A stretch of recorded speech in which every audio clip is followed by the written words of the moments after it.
Patriots steal potential. Preston Smith replacement right under Packers' nose. Will Green Bay regret this missed opportunity? The Green Bay Packers are no strangers to tough decisions, but one made after this year's trade deadline might come back to haunt them.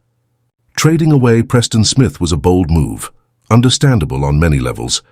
But what happened next? Their decision not to replace him raised eyebrows around the NFL, leaving many wondering, what were they thinking? It's easier to critique from the outside, but the Packers had a rare opportunity staring them in the face.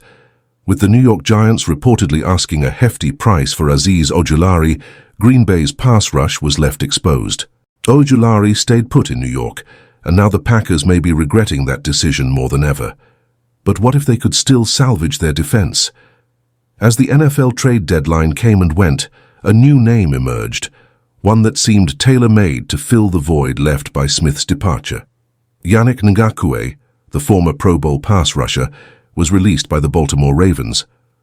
Although Ngaku hadn't played much this season, with just 87 snaps under his belt, the potential was undeniable. This could have been the steal of the season. The Ravens, despite not using Ngaku much, had reportedly been open to bringing him back, but that never happened.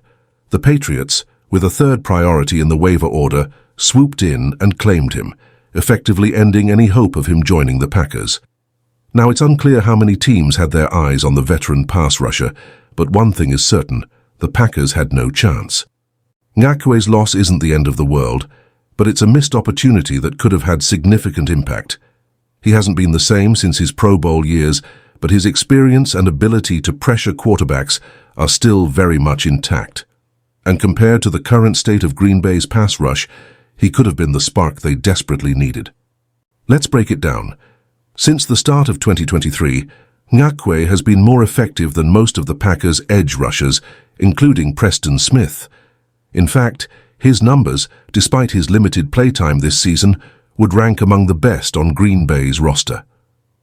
With 2 sacks and 7 pressures on just 87 snaps for the Ravens, Ngaku's win percentage was an impressive 12.1%. That's higher than any Packers edge rusher, not counting Aaron Mosby, who has barely seen the field. The numbers speak for themselves. This guy can still get to the quarterback. It gets more intriguing when you compare Ngaku to Rashan Gary. Since 2021, when Gary became a full-time starter for the Packers, their numbers are strikingly similar. Sure, Gary has the edge in total pressures, 201 to Ngaku's 148, but that's over a span of 51 games for Gary compared to just 50 for Ngaku.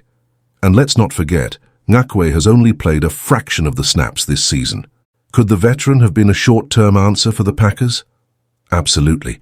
He wasn't going to change the course of the season, but he could have provided a valuable boost to a pass rush that's struggling to find its rhythm. Instead, he lands in New England, with the Patriots a 2-7 team hoping to get anything from their defensive unit. The Packers may have thought they could wait for their young guns like Lucas Van Ness to step up, but the pressure is mounting. With 24 teams ahead of them in the waiver priority, Green Bay's chances of landing Ngaku were slim, but that doesn't make the sting any less painful. The window isn't closed yet, but every day without adding reinforcements makes it harder to ignore the growing hole in their defense. Is Green Bay missing out on more than just Ngaku? Only time will tell, but if Van Ness doesn't find his footing soon, this season could spiral in ways the Packers might not recover from. Stay tuned. The path ahead is filled with uncertainty, and the Packers' pass rush could be the key to their future.